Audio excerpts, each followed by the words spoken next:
Alright everybody, welcome back to another video. Last class and last video, we were continuing in our discussion of the age of absolutism, so you should be well familiar with that at this point.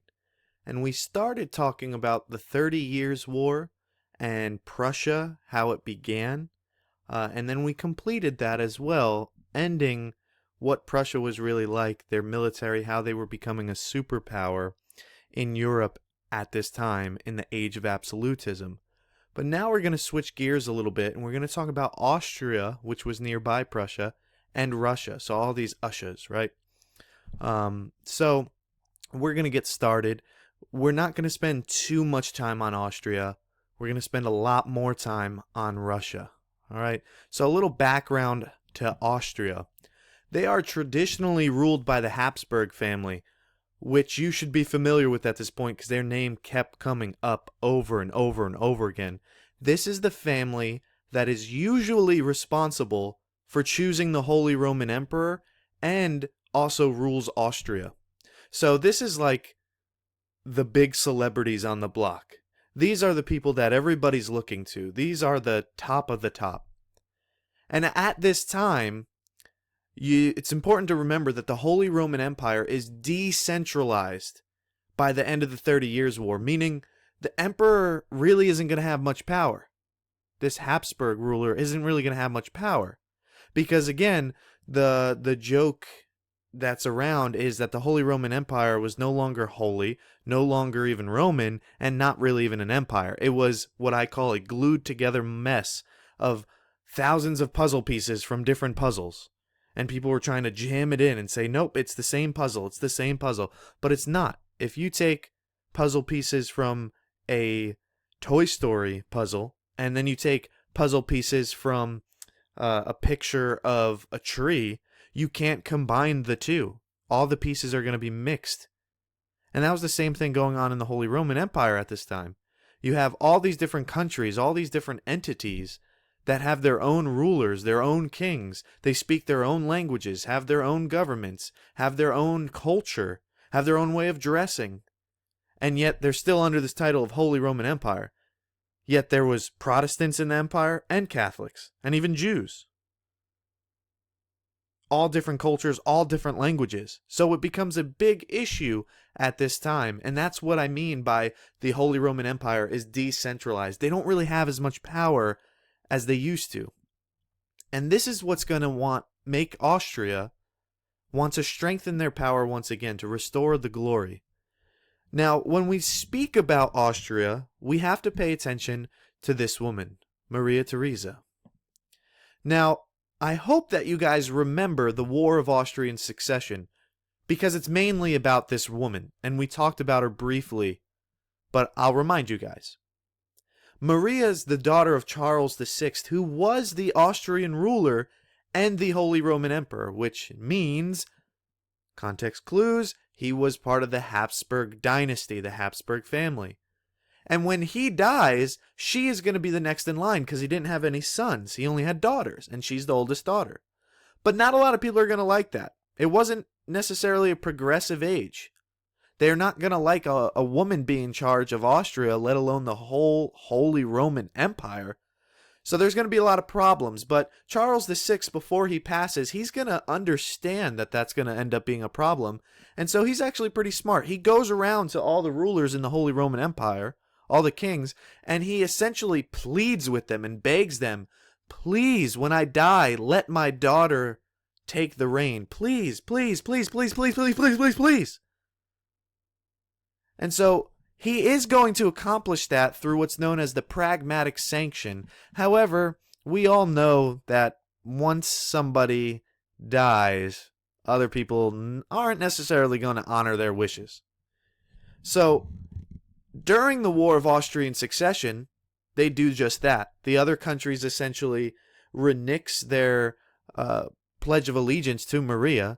They go back on the pragmatic sanction and they say, well, we didn't want to really sign that anyway. And it becomes these battles between countries that are supporting them and countries that aren't. And a lot of countries at this time are starting to try to make a play to get the power for themselves and take it away from the Habsburgs. So, like I said, a lot of strife happening in the Holy Roman Empire. So they're not really united anymore. And many of these European countries are going to try and take land from the Habsburgs. And in fact, Frederick II is going to take Silesia, which we talked about, from Austria, from Maria. And they both kind of ascended to their thrones around the same time. So Frederick II thought it was a great opportunity to strike and get Silesia, and he does. Now, Austria is going to be extremely beaten up after the war.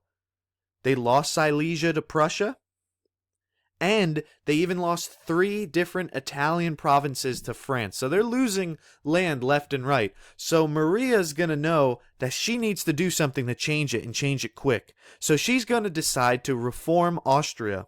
And she does that by strengthening the army, by essentially doubling it. She's going to reorganize taxes to ensure that Austria is going to get an annual income, that people aren't going to skate around their taxes anymore, that it's going to be an annual reoccurrent thing so that Austria is continually getting money. They're going to try to be more centralized. It's not going to work entirely, and they do that by consolidating power, meaning put power in the hands of a few instead of the many. And they're also going to try to ease the tax burden on the poor, because remember, a lot of countries at this time were not taxing their nobles, not taxing their upper class. So all of the tax burden went on the lower class. So the poor get poorer and the rich get richer. Then Maria's going to have a son, Joseph II, who she's actually going to rule alongside for about 10 years. Joseph II is, to me, he's just like a wimpy mama's boy. It might not be a fair assessment, but Joseph II takes the throne, but Maria's like, well, you know what? You might not actually be ready, so I'm going to co-reign with you for 10 years. Hint, that means mama's ruling the nation still. So, even though Joseph II takes over, Maria's still really in charge, but eventually she is going to die, and eventually she is going to be away, and Joseph II's going to take control. And he's a person who had really lofty goals, but didn't really do anything about them. He tried. He's the most radical, but he's the least effective, and that's something that I took from Tom Ritchie's YouTube page, so go ahead and search on that. He has great information. And so Joseph II is this guy who has great goals, great ideas. I want to do this, I want to do that, but he doesn't really come through. So for instance, some of his ideas that he wanted to enact was religious toleration. And we've talked about that before, but he wanted it so far-reaching that he's even going to allow Jews to privately worship. So no longer is it just Protestants and Catholics, now it's even Jews. In addition, he's going to try very hard to centralize the administration, but he's going to realize it's very hard to do when your empire is extremely multi-ethnic, different languages, different cultures, different everything. It's kind of hard to unite under one team when everybody's in disarray, when everybody has different opinions. And one of the last things that he tries to do is abolish serfdom. When we discussed feudalism, we talked about serfdom. It was this class that was kind of underneath peasantry because they didn't really get anything out of the deal. They were forced to do things almost like slavery. And he's going to abolish it as a legal institution. Now, just like in America, when slavery was talked about being abolished, there was a lot of backlash to that. So obviously, this idea is going to have a lot of backlash as well, because anybody who has serfs doing work for them is not going to be in support of this. Plus, he's also granting more rights to peasants. And generally speaking in history, the rich don't like that. The rich aren't going to like when the poor get more rights, especially in terms of voting. So Joseph II has these lofty goals, but he's not really effective. And here's some memes that I found online. Joseph II, the only one in Austria who wanted to get rid of serfdom, forever alone. And you could read these as well. So pretty funny and sums up everything. Here's some more. Now, this one on the right is pretty interesting. Joseph II, I don't always make reforms, but when I do, the nobles undo them. That's specifically referring to the fact that right after Joseph II dies, all of his legislation gets wiped away. Everything that he tried to do, the nobles came in and was like, yeah, he's dead now, so we're not going to actually do that anymore. We don't like these ideas. And so that is ultimately why he's completely ineffective. We see that in America to a point where when one president succeeds another, just like at the current time of this video, Donald Trump just got into office just recently, and he took over from President Obama after Obama was the president for 8 years. Now, he's trying to undo a lot of the legislation that Obama did, but he can't just at the snap of his fingers undo everything right away. And there's some things that he may never be able to undo because it's already been enacted. It's already in place. And yet in Joseph II's time, that was actually a possibility. As soon as the new ruler comes in, boom, everything changes back to the way it was before this guy, Joseph II, took control.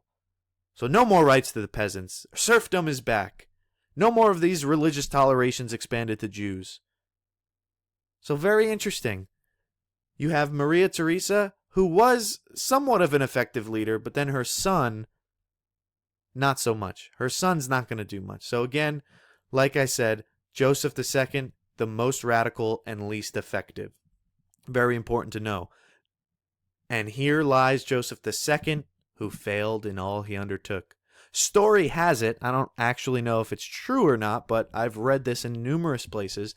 Story has it that Joseph II personally wanted to put this on his gravestone for whenever he died. That he actually wanted to write down on his gravestone, "Here lies Joseph II, who failed in all he undertook." Just let this sink in for a moment of what he thought he was actually doing with his nation, whether or not he thought he was effective. That would be as if I decided when I got older and I decided what I wanted to put on my gravestone someday and told my children about it, that I would want them to write down for me, "Here lies Michael Krauser, who sucked at everything and didn't accomplish squat." Not very good. You guys would read that and say, yeah, he's probably not very effective. He probably didn't accomplish all of the goals that he wanted to in life. He was probably poor and, I guess, sucked at everything. And so that's how you can remember Joseph II, because that's how apparently he wanted us to remember him.